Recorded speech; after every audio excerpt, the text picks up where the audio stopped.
मी उत्साही आहे, ही खरी गोष्ट. मला प्रत्येक गोष्ट काहीतरी नवीन करत राहावं याचा एक स्वभाव आहे. आणि मला वाटतं लहानपणापासून एखाद्या माणसाचा स्वभाव असतो की तो हसतच राहतो, जास्त दुःखाच्या याच्यात जात नाही. आणि दुःख आलं तरी त्याला तो हसण्यावरी नेतो. त्यातली मी आहे. दुःख कुणाला नसतात, सर्वांना असतात. कुणाची काही तऱ्हेची असतात, कुणाची काही तऱ्हेची असतात. माझी दुःख अगदीच वेगळी आहेत. जसं एखादा समुद्राच्या मोठ्या लाटा याव्या आणि खाली जाव्यात, खड्ड्यात व्हावं, परत असं माझं जीवन असं खालीवर खालीवर होत गेलेलं आहे. त्यामुळं मला वाटतं की पहिल्यांदा धक्का बसायचा की असं वाटायचं की आता पुढं काय काय होणार, काय होणार, जन्म दिला आहे त्यानं तो पुढं नेणारच, त्याला द्यावंच लागणार काही ना काही, काही उपाशी मारणार नाही, होईल ठीक होईल, असं एक मनामध्ये हे देवावरचा विश्वास आणि आईनं दिलेली काही चांगल्या शिकवलेल्या गोष्टी, त्या सगळ्या गोष्टींमध्ये मला वाटतं की काही काही लोक ऐकून सोडून देतात. माझं असं ऐकलं की ते धरायचं, त्यातलं चांगलं घ्यायचं, हा एक माझा स्वभाव आहे. अगदी कोणी माणसाने मला सांगितलं की अशा तुम्ही गाताना आज असं चुकलात, मला वाईट वाटत नाही. मला वाटतं हा खरा माणूस आहे आणि मला माझी चूक दाखवली. आणि चूक करणं हा मनुष्य स्वभाव आहे, चुका होतात त्याच्या, मी देव नाही आहे. तर मला अशी माणसं आवडतात जी माझं जे चांगलं नाही ते सांगू शकतात, अशी लोकं आवडतात. आणि त्या सवयीमुळं म्हणा किंवा अति लग्न झाल्यानंतर गरिबीतनं आले म्हणून म्हणा, काय सांगता येत नाही कशामुळं, पण जीवनाकडे बघण्याची जी दृष्टी आहे माझी की जीव जिने दो, हसते रहो, सगळ्यांना खुश ठेवा, चांगले वागा, चांगली कामं करा, देव आहे पाठीमागं. एका अति थोर कुठचाही माणूस कुठल्या याच्यातला असो, त्याचा भाऊ होणं किंवा बहीण होणं, छोटं होणं हे फार त्रासदायक असतं. कारण एक माणूस इतका प्रकाशात असतो आणि त्याच्या बाजूची माणसं सगळे अंधारात उभी असतात आणि त्यांना जगणं अतिशय हे असतं. पण माझा बंडखोर स्वभाव म्हणा काही म्हणा, मी जे लहानपणी इंग्लिश पिक्चर बघितलेली आणि त्यातून काही नवीन आवाज करणं किंवा कंप देणं वगैरे, हे मी त्यावेळेला लहानपणी कोल्हापुरात असताना चेष्टा म्हणून करायचे. त्यानंतर ज्यावेळेला फिल्म लाईनमध्ये मी आले त्यावेळेला हा प्रश्न पडला की दीदीसारखं गायचं का आपलं काही वेगळं ठेवायचं. कारण दीदीसारखं गायलं तर मला कोण बोलवणार, का जिथं ताजमहाल असताना कोण दुसऱ्या ताज बनवणार, अशी परिस्थिती असताना मला असं वाटलं की आपल्याला सगळं गायलं पाहिजे. असे कुठलेही स्टाईल नाही आहे की आपण गाऊ शकत नाही असं म्हणायचं नाही. कारण मला मुलं होती, मला घर सांभाळायचं होतं, मुलांना मोठं करायचं होतं आणि मला त्यांना गरिबीत ठेवायचं नव्हतं. त्यामुळे मी गात राहा अशा हे एक ठेवलं. आणि जी गाणी गायला मिळाली त्यांना सजवायचं कसं हे विचार करायचे मी. आणि त्याच्यामध्ये मला फॉरेन म्हणजे वेस्टर्न स्टाईल खूप कामी आली. अर्थात मी इंग्लिश गायचे नाही, पण मला तो स्टाईल कोण कशी गाते, तसा आवाज करते ते मी करायचे.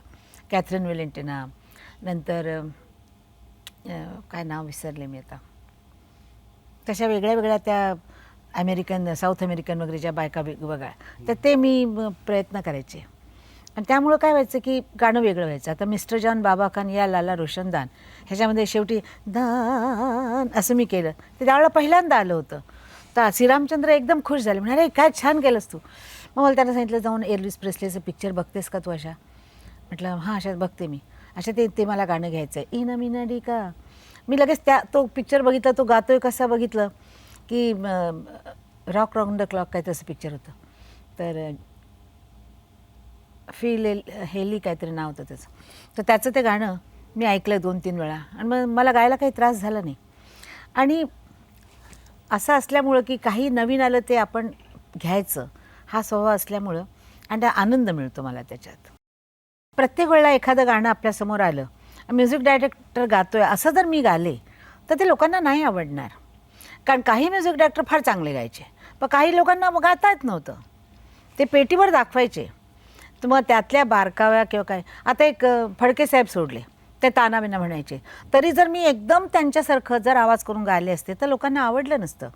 मी माझा आवाज ठेवून त्यांच्या स्टाईलनं कसं गायचं हा एक मी हे ठेवलं. आणि हा मी प्रत्येक म्युझिक डायरेक्टरच्या बाबतीत केलं की तो जसं सांगतोय तसंच्या तसं जर गालं तर ते गाणं इतकं चांगलं होत नाही. मग आम्ही विचारायचं की आम्ही यात काही करू का? तर ते म्हणायचे हां बघा, जर त्यात चांगलं लागलं तर आपण ठेवू. मग आम्ही विचार करून ताना म्हणा, आलाप म्हणा, काहीतरी करायचं नवीन. आणि विशेषतः तर आर डी बर्मन त्यांच्या तर असं असायचं की मी गाणं रेकॉर्ड झालं की ते आतून सांगायचे की मला असं वाटतं, ते मला बब म्हणायचे, बब मला असं वाटतं की तुला काहीतरी गायची इच्छा आहे, पण तू थांबलेली आहेस का चुकेल आणि टेक स्पॉईल होईल म्हणून. तर आता माझ्याकडे चांगला टेक आलेला आहे, आता तुला जे हवं ते तू गा. आणि मग मी माझ्या मनानं जे काही गायचे ते त्यांना इतकं आवडायचं की तो टेक ठेवायचे. दम मारो दमचं ते आहे ना, दम मारो दम, ते हे म्युझिक होतं. तर मी म्हटलं मी हे गाते. तर ते खालच्या आवाजात त्यांना ते आवडलं. नंतर तो एक छाप झाला त्या म्हणण्याचा. तर अशा खूपशा गोष्टी आहेत ज्या आम्ही म्युझिकमधलं घ्यायचं, म्युझिकच्यावर आलाप करायचा वगैरे, अशा गोष्टी खूपच आहेत. मधनं कोणी गात असताना एखादा आलाप घेऊन जायचं वगैरे, अशा गोष्टी. ती जरा अशी म्हणजे शांत वेगळा स्वभाव आहे तिचा. तर ती गाली होती एकदम, रेशमाच्या रेघांनी लाल काळ्या धाग्यांनी कर्नाटकी कशिदा मी काढीला, हात नका लावू माझ्या साडीला. मी म्हटलं हे काय भजन आहे का? मग ती रागवली माझ्यावर, म्हण तुला कसं म्हणायचं असेल ते. आणि मग मी माझ्या तऱ्हेनं त्याला जरा ठसका दिला जो लागतो मराठी लावणीत, जो लागतो भजनात लागतो वेगळा. प्रत्येक गाण्याचा आपला आपला स्टाईल असतो. आता लावणी म्हटल्यानंतर आपण बाळा जोजोरीला त्याला तो ठसका देता येणार नाही. तर हे आधी म्हणजे आपल्याला समजायला पाहिजे की या गाण्याला काय दिलं तर ते चांगलं वाटेल. काही दृष्टीनं आम्ही ॲक्टिंग करत असतो. प्रत्येक गाण्याला ॲक्टिंग लागतं. त्या आतमध्ये ॲक्टिंग चालू जर नसलं तर ते गाणं बरोबर होत नाही. तर माझं स्वतःच असं मत आहे की ॲक्टिंग आधी आतमध्ये आर्टिस्टला केलंच पाहिजे. वडील नाटक कंपनीचे म्हणजे मालक होते आणि ॲक्टर पण होते आणि गाणारे पण होते. तर बहुतेक त्यांच्या ज्या स्वभावाच्या गोष्टी माझ्यामध्ये फार आलेल्या आहेत. आणखीन ॲक्टिंग म्हणा तुम्ही, गाण्याच्या स्टाईलमध्ये पण तुम्हाला असं दिसेल की जास्त मी जरा म्हणजे स्टाईल तर असते पण नाट्यगीत वगैरे गाताना जास्त तो बाबांचा दम आणायचा प्रयत्न करते. तो येणं शक्य नाही कारण ते फार त्यांचं ओरिजिनल जे होतं त्यांचा आवाज वगैरे. पण मी अजून त्यावर अडकलेले आहे. मी जास्त पसंत करते गाते. रेकॉर्डिंगमध्ये येऊन बसला की खूप मला त्रास द्यायचा. अच्छा मत गाओ, तुम्हारी वो गाने वाली कौन है, देख लिया ना तुमने, वो आर्टिस्ट है, वो अच्छा नहीं करेगी, तुम कम अच्छा गाओ, रफ़ी को अच्छा गाने दो. मग मी एक दिवस चिडले त्याच्यावर. म्हणजे काय ये क्या बात हो गई की मेरे को अगर कोई तान, अच्छा त्यानं स्वतः गातो छान, शमी भैया छान गातात. तर त्यांनी गाऊन दाखवली मला तान, मी लगेच पकडली आणि मी त्या गाण्यामध्ये ती घेतली. आणि त्यांना राग आला हा की हिनं ती तान घेतली आणि रफी नाही घेऊ शकले. तर आमचं काय आहे, तुम्ही म्हणता ना की एक पटकन उचलायची पण ती हे आहे, लकब आहे. काहीतरी गाणं होतं, हाय रे हाय, हाय रे हाय ना ना ना ना ना ना ना मेरे जा बल्ले बल्ले होय होय होय होय, या गाण्यामध्ये तर म्हणजे भांडण व्हायची वेळ आली होती. आणि त्याच्यात तानाबिना मी घेतल्या तर ते म्हणाले नाही नाही तू करू नको, त्यालाच करायला सांग. असं म्हटलं तुम्ही सांगा तुमच्या आर्टिस्टला, मी नाही सांगणार. खूप मजा यायची. बाळाला ज्यावेळेला पायाचा त्रास झाला त्यावेळेला मी आणि तो दोघंही लहान होतो. तो 5 वर्षाचा असेल, 4.5-5 असेल. मी त्याच्यापेक्षा 4 वर्षानं मोठी आहे. मग मी त्याला अगदी आईसारखं सांभाळलेलं आहे, अगदी आईसारखं. मी त्याला घेऊन फिरायचं, कुठं नेऊन बसवायचं काय नाही. मी दांडगी असल्यामुळं उचलणं मला भारी नाही वाटायचं त्याला. तर खूप त्याचं म्हणजे अतिशय मुलासारखं मी केलेलं आहे. म्हणजे इथपर्यंत की कधी कधी हेमंतचं, माझ्या मुलाचं बाळपण ज्यावेळेला मी आठवण करते त्यावेळेला मला माझा भाऊ दिसतो. म्हणजे माझ्या हेमंतपेक्षा भाऊ जास्त दिसतं. मला काम आवडायचं आणि त्यामुळं स्वयंपाकाची पण आईवडिलांचं श्राद्ध असायचं. माई सांगायची की 7 भाज्या पाहिजेत, 5 चटण्या पाहिजेत, असं काहीतरी असायचं. पुरणपोळी पाहिजे, आटवलेलं दूध पाहिजे. असं मी आणि माझी मोठी बहीण मीनाते, आम्ही दोघीजणी रात्री 12ला सुरू करून सकाळी 11पर्यंत हेच करत बसायचो. अख्खी रात्र स्वयंपाक करायचा आणि खूप जेवण करायला लागायचं, वेगळ्या वेगळ्या भज्या आणि वडे आणि ते. आणि आम्ही ते करून मग जाऊन आम्ही दोघीजणी 11 वाजता जाऊन झोपून जायचो कारण इतकं हे व्हायचं. तर ती एक सवय लागली. आणि सगळ्यात म्हणजे कोल्हापूरच्या गल्लीमध्ये जेवढ्या बायका त्या मला सगळ्या आनंदाने बोलवायच्या की आशा ये ग ये ग. मी हातामध्ये एक दंडा घेऊन बाहेर फिरत राहायचे की जसं गस्त घालायची. आणि बरीचशी माणसं म्हणजे अशी रात्रीची त्यावेळेला गस्त वगैरे घालणारे असायचे. आणि मग त्याच्यामध्ये मी पण हातामध्ये दंडा घेऊन गस्त घालायचे की कुणी आलं तर काय करायचं. का अर्थात काहीच करू शकले नसते, पण एक उत्साह सगळ्या गोष्टीमध्ये की आपण हेही करू शकतो. मला वाटतं प्रत्येक आर्टिस्टच्या चांगल्या त्याच्या आर्टमध्ये कुठंतरी वेदना असल्याशिवाय, कुठंतरी अनुभव असल्याशिवाय चांगले येत नाही. तर आमचं जे गाणं आहे हे तावून सुलाखून निघालेलं जसं एक आयुष्य असतं त्यातनं येणारं ते गाणं आहे. पण असं काही नाही आहे की ते दुःख आहे म्हणून आपण गातो आहे, असं काही नाही. पण अनुभव जो आपल्या आयुष्यात येतो त्याचा आपल्या मनावर कुठंतरी परिणाम होत असतो. आणि आपल्याला दुनिया कळते, माणसं कळतात, सगळं त्याच्यामध्ये सगळंच चाललेलं असतं. आणि त्यातून आपण आपल्या आर्टकडे जास्त झुकतो. तर दुःखी माणूस कुठलाही गोष्ट होते त्यावेळेला तो जो आर्टिस्ट असेल तो आपल्या आर्टकडे जास्त झुकतो. माझ्या बाबतीत तेच झालं की ते दुःख विसरण्यासाठी जास्त गाणी करायची, जास्त गायचं हे झालं. आता अर्थातच जीवनामध्ये खूप अशा गोष्टी येतात, आपल्याला दुःखदायी असतात. कोणी कधी काही बोलून जातं, कधी कोणी काही केलं किंवा घरामध्ये काही झालं समजा, त्यावेळेला जर मी ते घेऊन रडत बसले किंवा त्याचा परिणाम माझ्या गाण्यावर झाला, मी स्टुडिओत आले आणि मी दुःखी चेहरा करून अशी बसून राहिले आणि काय झालं हे, हाय मैं तो बहुत दुःखी असं म्हणत राहिले, जगाला काही पडलेलं नाही. ते म्हणणार काम करा आणि मग तुम्ही काही दुःख करत बसा. मग दुःख दाखवायचंच कशाला. मग त्यामुळं काय झालं की खूप त्रास झाल्यानंतर स्टुडिओत गेले की हसत आत गेल्याबरोबर असं लोकांना वाटतं पाहिजे, सगळे लोक म्हणायचे आशा जी आप आती तो उजाला होता आहे. आणि मी गेले की सगळ्यांशी बोलायचं, हसायचं, प्रत्येकाला नमस्कार करायचा. कुणाला मी कधी असं खाली बघितलं नाही की हा दरबार याला मी का सलाम करू, कधी नाही, पहिल्यापासून. तर मी लोकांना त्यामुळे जास्त आवडते की स्पष्ट बोलायचं, सगळ्यांशी चांगलं वागायचं, कुणी आजारी असलं त्याला विचारायचं. जाता जाता काय म्हणतात त्याला, एलिव्हेटरमध्ये आपण जातो ते एक माणूस दुःखी असतो, त्याला विचारलं तर माझ्या बायकोला असं असं आहे, बरं मग असं करूया डॉक्टरकडे जा, म्हणजे सगळ्यांची चौकशी करणं वगैरे. आणि तिथे गेले की हसत आपलं जे काम आहे ते किती वेळ लागला, 50 वेळा जरी गायला लावलं तरी आम्ही कधी असं म्हटलं नाही की काय तुम्ही त्रास देता. R.D. बर्मन, कारण त्याच्या म्युझिकमध्ये अतिशय नाविन्य होतं. म्हणजे तुम्ही आता इथं उभ्या आहात तर तिथं एकदम तो घेऊन जायचा. स्वरांची फेक जी होती ती आपल्याला प्रत्येक गाण्यामध्ये आम्हाला एक चॅलेंज असायचा. आणि चॅलेंज असला की गाणाऱ्याला आणि मजा येतो.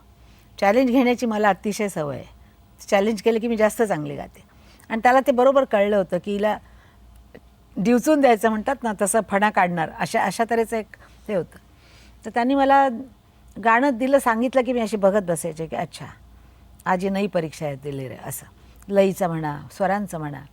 म्हणजे कुठं काळी चारला एकदम मेरी जा मैंने कहा कुठलं जायचा तो, आणि मी तो घेतलेला आहे. आणि त्याला त्याची आनंद व्हायचा की मी जे माझ्या मनात आहे ते करू शकते. आणि मला आनंद व्हायचा की आणि काय आणतोस तर आण, मी आहे तयार, असं असायचं. मी एकदा विचारलं, म्हटलं मला का अशी चांगली दीदीसारखी गाणी देत नाहीस, मला अशी का गाणी देतो. तर त्याने सांगितलं ज्या दिवशी तुम पिया तू अब तो आजा, मैंने कहा क्या ये गाना मेरे को दिया. बोले जिस दिन तुम ये गाने नहीं गाओगी मैं उस दिन म्यूज़िक ये ऐसे गाने बनाने छोड़ दूंगा कि तुम्हारे सिवा कोई हाथ नहीं लगा सकता इन गानों. तर ठीक आहे म्हणे, काय अच्छा आहे, बस का मार रहे हो. लेकिन पण त्या काळात खरंच ती गाणी फार अवघड गाणी मला त्यांनी गायला दिली. मदन मोहनची गाणी फार छान होती, पण ती आपल्या क्लासिकल ढंगावर असल्यामुळं, ताना मुरक्या असल्यामुळं ते फार मजा वाटायची. ओपिनियरची गाणी थोडी मिक्स स्टाईलची होती, चालायची, लोकांना आवडायची, तेही छान होतं. पण चॅलेंज जो होता गाण्याचा तो फक्त R.D. बर्मनने दिला.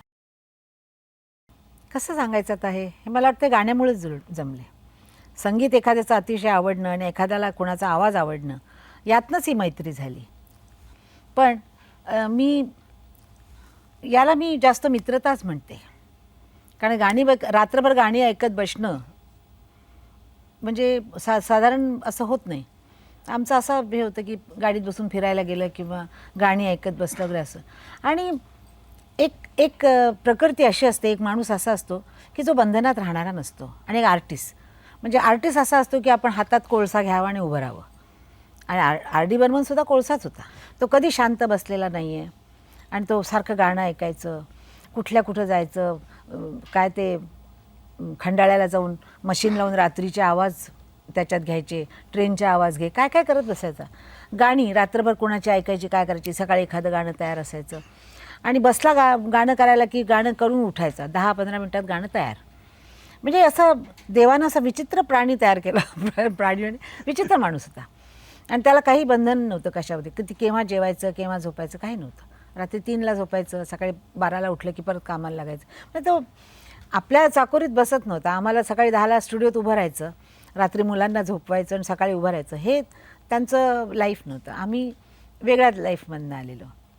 तर मला ते त्याच्याबरोबर ते जागणं वगैरे म्हणजे आवाज वगैरे हे होणार म्हणून मी जास्त करून जरा दूरच राहायचे. कारण रोज रात्री जर तुम्ही 3 वाजेपर्यंत जागलात तर सकाळी गाणार काय, आणि ते शक्यच नव्हतं. मी मला रेकॉर्डिंग असतं, मी याच्यात कधी सॅटर्डे संडेला कधी आपण रात्री बसून तो रेकॉर्डचा ढीग लावायचा आणि एक एक रेकॉर्ड ऐकत बसायचं. आणि त्याचा अतिशय आवडता होता संताना, तिकडचे फॉरेन आर्टिस्ट. तर सगळं फॉरेनचं संगीत तो लावायचा आणि म्हणायचा बघ कसं सुंदर आहे, कशी गाली आहे बघ.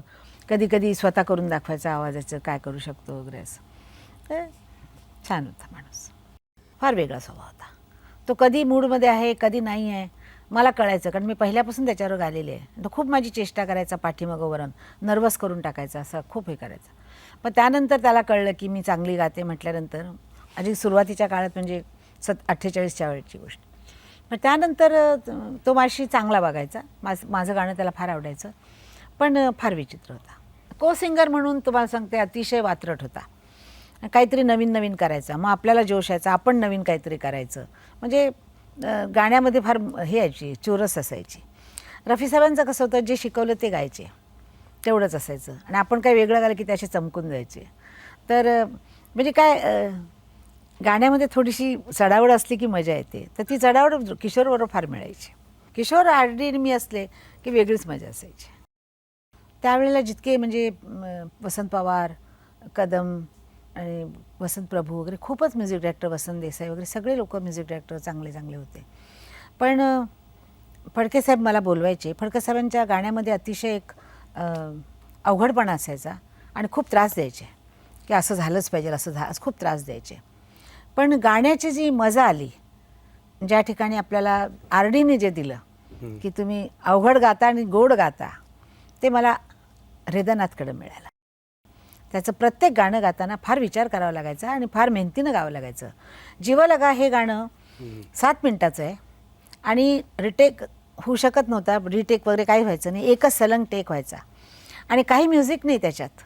मी आलाप म्हटले आहेत, काही नाही आहे, आणि ते गाणं गायचं पहिल्यापासून शेवटपर्यंत अतिशय अवघड आहे आणि ते मी गालेले आहे. तर त्यावेळेला असं वाटलं की हा चॅलेंज करणारा म्युझिक डायरेक्टर आला. चांदणे शिंपीत जशी हे त्याचं पहिलं गाणं, आणि त्या गाण्यामध्ये त्यानं पहिली चॅलेंज दिली. आणि त्यानंतर जी जी गाणी त्यानं केली, तरुण आहे रात्र अजूनीला, वरचा पंचम खालचा पंचम, म्हणजे अतिशय हे आहे ते. अशी सगळी गाणी त्याची मला जी मिळाली आणि सगळी अवघड गाणी त्यांनी माझ्याकडनं घ्यायचा तो. तर तो एक चॅलेंजिंग म्युझिक डायरेक्टर मला असं वाटायचं, बाळचं गाणं आलं की अरे आरडीचं गाणं यायचं, तसं वाटायचं की आता काहीतरी गायला मिळणार. परीक्षा असायची ती. रहमान फार हुशार म्युझिक डायरेक्टर आहे आणि तो प्रोड्युसर आहे.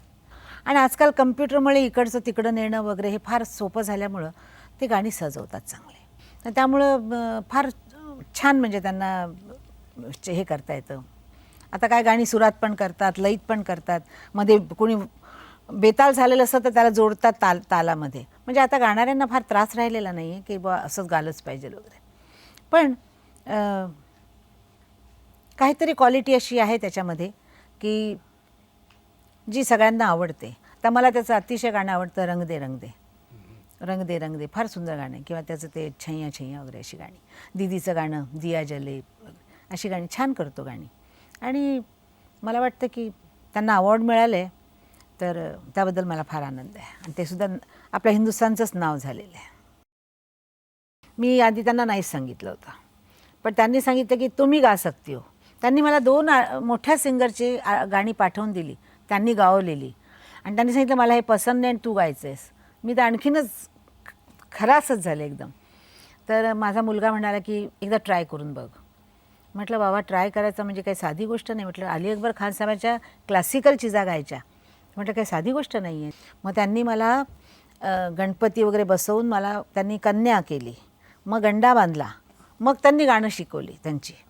आणि ती गाणी सगळी क्लासिकल आणि तराणे वगैरे होते, खूप अवघड गाणी होती. तर मी गाले, कारण मला सवय होती गाण्याची, नेहमी गाण्याची. त्यांनी जे जे सांगितलं ते मी पटपट उचलत गेले. आणि त्यांना वाटलं होतं 2-3 महिने लागतील, पण मी 15 दिवसात तयार होऊन करून टाकली गाणी तयार. बर्मन साहेबांनी त्यांचं चुरालिया ऐकलं होतं केलेलं, त्यांना पण फार राग आला होता की काय केलं गाण्याचं म्हणून. मग माझ्या मनात हे आलं की आपण आपलीच गाणी जरा नवीन तऱ्हेने द्यावी, तर आजच्या पिढीसाठी ती चांगली होतील. आणि मग मी तसा प्रयोग केला आणि ते खूप चाललं, राहुल अँड आय. मग त्यानंतर मी त्या रस्त्यावर जरा जास्त गेले आणि तेच केलं. तर आपली गाणी दुसऱ्यांनी खराब करण्यापेक्षा आपणच खराब करूया असं ठरवलं मी. कारण एक म्युझिक डायरेक्टर समोर असताना जे आपण गातो, ज्याचं म्युझिक आहे त्याचं, तर ते आपण एकटं गात असताना तेवढं जमत नाही. कारण तो त्याचा असल्यामुळे तो सांगत असतो असं कर तसं कर, किंवा अशी जागा घे, ती ही जागा, हे फार कठीण असतं. तरी पण मी ती केली आणि लोकांना आवडली. पण मला स्वतःला असं वाटतं की ज्यानं तयार केलेलं गाणं तो असतो त्यावेळेला आपल्याला एक धाक पण असतो की म्युझिक डायरेक्टर स्वतः समोर आहे, आपण गातोय त्यावेळेला, आणि ते जास्त हे होतं. मी आता क्रोनोस क्वार्टेट बरोबर गाणी केली. अमेरिकेचे लोक आहेत ते, आणि ऑर्थोडॉक्स म्युझिशियन आहेत ते, म्हणजे फार जुन्या ह्याच्यातले. त्यांनी माझी गाणी 5-6-7 गाणी काहीतरी केली. त्यात एक बंगाली गाणं पण घेतलं त्यांनी. आणि ती गाणी मी ज्यावेळेला जाते फॉरेनला, त्यावेळेला सगळे फॉरेनर्स असतात ऐकणारे, आणि त्यांना आवडतात ती गाणी. त्याच्यामध्ये मेरा कुछ सामान आहे, त्याच्यामध्ये दम मारो दम आहे, पिया तू पण आहे, एकटा देशलाई काठी चलाव बंगाली गाणं आहे. म्हणजे खूप अशी गाणी त्यांनी घेतली आणि ती गाणी लोकांना आवडतात. आणि खूप छैया रे छैया तारो की छैया वगैरे सगळं गाणी. आणि त्यांना आपल्याकडची गाणी आणि डान्स फार आवडतात. मी याला पोर्तुगालला वगैरे बघितलं की ते मी गाणं सुरू केलं की त्या समोर बायका उभ्या राहून नाचत होत, उभेच असतात लोक, उभ्या नाचायच्या. आणि पुष्कळच त्यांना, आणि माझ्यामुळं तिकडं हे संगीत जास्त, आपलं संगीत जास्त गेलेलं आहे. कारण रॉबी विलियम्स बरोबर गाले, किंवा बॉय जॉर्ज बरोबर गाले, किंवा तिकडचे क्रोनोस क्वार्टेट बरोबर, असं बाहेर जाण्यामुळं, त्यांच्या याच्यामुळे जाण्यामुळं त्या लोकांना ते आवडायला. प्रत्येक पिढीचा आपला आपला तो टाईम असतो. आता मी माझ्या नातवांना जर सांगितलं की आमचं असं होतं, तर त्यांना काय होणार आहे? मला त्यांच्याबरोबर उभं राहिलं पाहिजे. ते जे करतात ते जर मी केलं तर त्यांना मी आवडेन. मी जर माझ्या गोष्टी त्यांना सांगत बसले तर ते चालणार नाही. आणि मला वाटतं प्रत्येक पिढीच्याबरोबर आपण जर पाय जमवून चाललो नाही तर आपण मागे पडू. आणि मला मागं पडायला आवडत नाही. कशाला मागं पडायचं? मला असं वाटतं माणसाला जर करायचं असलं तर प्रत्येक काम तो करू शकतो. मी करायचे, माझा कोणी नव्हतं घरात, मी सकाळी 7ला उठून स्वयंपाक करून ठेवायचे मुलांचा, आणि मग मी रेकॉर्डिंगला जायचे. मी 12 वाजता त्यांना सांगायचे मला 10 मिनिटाची सुट्टी द्या, मी घरी जाऊन परत मुलं जेवली की नाही बघायचे. म्हणजे असं मी केलेलं आहे. मुलं आजारी असताना पण म्युझिक डायरेक्टरला जर सांगितलं की मला एक अर्धा तास दे, तर ते काही नाही म्हणायचे नाही. आणि त्यावेळेला जवळ स्टुडिओ होते सगळे, तर आम्ही स्टुडिओतनं पटकन घरी जायचं आणि बघून यायचं. तर करायचं म्हटलं की आपण सगळं करू शकतो. तर आणि जेवणाचं म्हणाल तर मला मुलांसाठी जेवण करायला आवडायचं खूप. फार चांगलं नातं आहे. जरी मी लग्न करून गेले, त्यांच्या मनाविरुद्ध राहिले, सगळं काही झालं, तरी शेवटी आई आईच असते आणि बहिणी बहिणीच असतात. जरी समजा आमचा मतभेद असला काही कारणांवरनं कुठच्या तरी बाबतीमध्ये, तर तो अगदी क्षुल्लक आहे. तर जे रक्ताचं नातं आहे ते कुठंच जात नाही. आणि त्यामुळं आम्ही बहीण भावंड जरा वेळ पडली की अशी एकदम 5 बोटं कशी मुठ्ठी बनते तसे एकसाथ होतो एकदम, पाचीच्या पाची. आणि सगळे आम्ही बसून म्हणजे त्याचं हे हल काढतो की काय होऊ शकतं, काय नाही होऊ शकतं. पण मी यांच्यामध्ये थोडी वेगळी आहे हे निश्चित. चौघांमध्ये वेगळी आहे, थोडी स्वभावानं वेगळी आहे, बोलण्यानं वेगळी आहे.